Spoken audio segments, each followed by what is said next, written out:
Every year at Cannes, my Cannes experience is incomplete without speaking to one person, and that person is Sir Martin Sorrell, whom I catch up with on the final day of Cannes Lions. Again, Sir Martin, pleasure talking to you. Very flattering, but probably untrue. But it is true. Okay. It is true. Welcome to the show. Good to be here again. I would begin the interview speaking about Arthur Sardon's announcement on Publicis staying out of 2018 Cannes Lions. Yeah. What is your take on that? Well, I'm not quite sure why they announced it. There's a suggestion there was a leak from inside their own agencies, and they didn't want to do it at this time. But if you recall, last year we talked about Cannes in a way, in the same way. We said a year ago that what Cannes had to do was sort of get its act together a bit, that it was too big and too diverse and probably too expensive. A year on, that is even more the case. A lot of our clients are fond now of a technique known as ZBB, or zero-based budgeting, and I think we should apply the same approach to Cannes. In other words, I don't think boycotts work or are particularly productive. We didn't see that boycotts worked very well in the UK in this issue around consumer brand safety, which Google and Facebook were facing. What really worked was working with Google and Facebook to improve the standards and make sure that that content didn't end up on inappropriate sites or uncurated sites. Same thing applies to Cannes. It started 60 or 70 years ago. I think it started in Venice, actually, then came to Cannes. It was started by a guy called Roger Hatchell, a French guy, had a vision for a creative festival.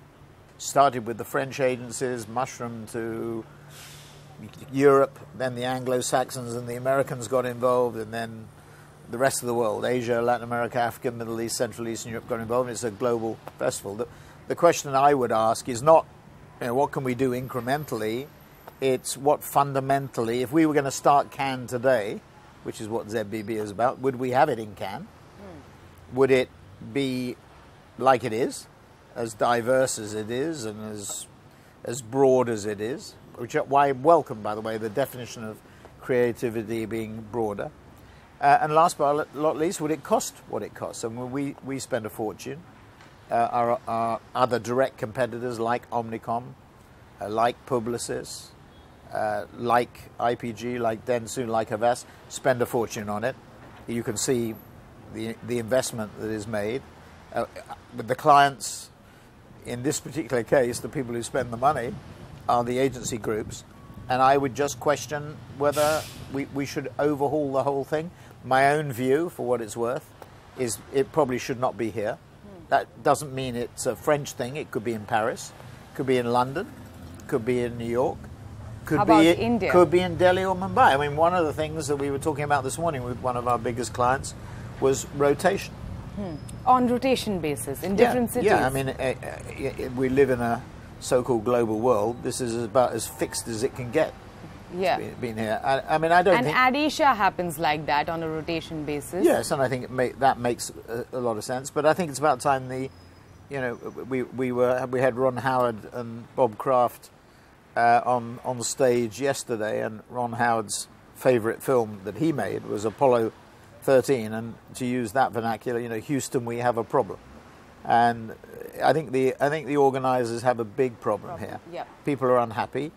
Agencies are unhappy, clients are unhappy. Media owners actually probably are the least disruptive group. Do you see value in coming to Cannes? Well, there is value into this. Why I think the boycott that Arthur Sardon that you mentioned doesn't work. It irritates and disorientates and makes a discontented creative community inside the agencies, because they do like, quite rightly, to come to Cannes to be appreciated and awarded and hailed for their work. And the same thing applies to clients. Clients like it. I mean, the clients I meet here, it's not they think this is a chore. They like it, and they like the recognition by their peers that they've succeeded, whether it be gold, silver, bronze, titanium, glass, whatever it happens to be.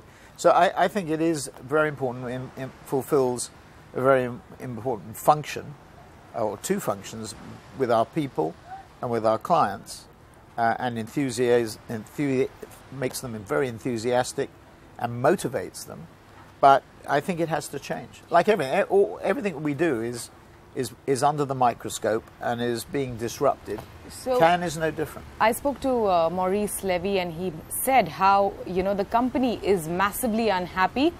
The way in which Cannes is operated, the way in which it's only technology. Is that massively unhappy because of the boycott? No, or massively unhappy because of the Cannes and the way in which technology is present everywhere, right from the Ferris wheel opposite the Palais to beaches occupied by only tech companies. Do you agree with that? Well, I mean that's what it is. I mean, it's, you know, our business. Last time I checked, Maurice would be saying that half his business was technology. So you can't complain that half of the festival, or, you know, is not technology. So I mean, I don't get that. So I mean, you can't deny them a presence. I mean, I don't know. Maurice never reveals the numbers, but he knows from us that our biggest investment of our media budgets with our clients is Google. Second largest is the Murdoch Nexus, and then third is Facebook. So you can't deny their existence. You know, Yeah. I mean, that's I think that's a bit like instituting a boycott. I mean, it's a bit like King Canute and the waves. I remember Canute got his feet wet. So, no, I don't think you can stop that. I think the scale of it, maybe you can moderate it. Yeah. But, you know, if the agencies are not willing to invest, if you're organizing this, you know, the gaps will be. There's another, you know, clearly the Chinese companies, whether it's Tencent or Alibaba or JD.com or Huawei or Xiaomi, they're all going to fill the vacuum, Yeah. as well as the technology companies. But there's the consulting companies, Accenture and McKinsey and Deloitte Consulting. I don't know how many of them have got a presence here. It seems less prominent and less dominant. But, you know, there's no point in moaning about it. I think in the old days, it used to be the traditional media owners who had that position. They've been displaced to some extent by the new media owners, although they deny they are media companies and they call themselves technology companies. But, you know, that was ever that. Snap is trying to build its. I have not been to their space, but my wife tells me that the space their space is really outstanding, beautifully designed, and they have the Ferris wheel, as you you said. I mean, you know, when was the last time we saw a Ferris wheel at Cannes? Correct. It's an interesting idea. Whether it's the right idea for Snap or not is another question. So, do you suspect a domino effect, other network agencies or other networks or independent agencies pulling out of a festival like Cannes? Well, I think, you know, we've reduced our presence here. I mean, this is not a new phenomenon. We reduced our presence here. Last year we were 1,000 people. This year we're about 500. But it costs a lot of money to send people here, and that's why I think actually a city location would be better. It'd be more democratic. You know, in a world where Cannes, to my mind, doesn't exactly symbolize equality. So I think we could do it a little bit differently. So how do you look at? I don't know whether others will or not. We haven't come to a view. I think we're going to talk to the organisers about what they should do. They made a slightly strange move, I think, yesterday when they announced a sort of committee. You know, when you have a problem, like, you know, you put a camel into place, and that committee was initially staffed by clients, if I can put it, which is a bit strange because the people who make the investment here are not the clients. It's the agencies. Agencies, yes. Yeah, so I think the agencies were rather unhappy. I think that was whilst it was a good move to say, look, there is a problem, and we are going to try and deal with it. I thought it was a bit dumb to go at it that way, and I think all the agency heads have made their views crystal clear to the organisers that they thought that was a bit dumb. So, what's your opinion on you know, traditional agencies with the new age agencies like AKQA and Sapien Nitro working together? I hadn't noticed that any traditional agency had remained totally traditional. So, I mean, I think, you know, it's easy for you to say, but most traditional agencies, whether you define them as, or where you think about them in the context of us or our competitors, are in the process of significant transformational change. So I don't know quite what you mean by traditional agencies, but the digital agencies, you mentioned AKQA, and you mentioned Sapient, and RGA would be. I mean, they are pushing, in our own case, Wonderman, Possible, VML, are all pushing Mirum, are all pushing the boat out in terms of their digital expansion. And then, the third area is we're experimenting a lot, whether it be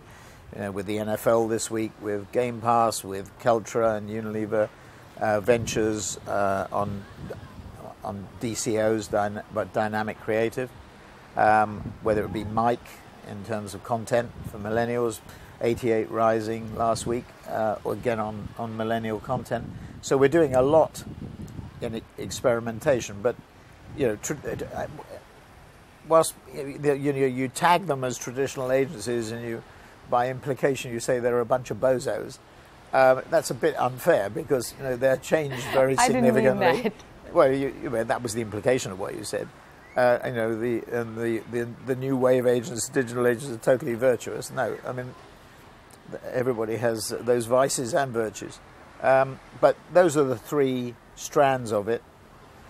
Traditional agencies, again, using your phrase, becoming obviously much more digital and much more content and data orientated.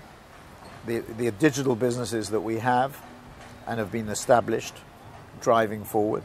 And then last, experimentation. Do you see a case where a large consultant is buying, or consultancy is buying, a large network? I don't know. You'd have to ask them. It could be the other way around. Do you see it happening, though? I don't know. I mean, it could do. Okay. May not. I mean, we've seen Accenture buy the Monkeys in Australia. The Monkeys is a very strong creative agency. I can't think of two cultures that are so different. I mean, it's a bit like AOL Time Warner to me. Yeah. But, the headline in one of the Australian press was, Accenture buys culture.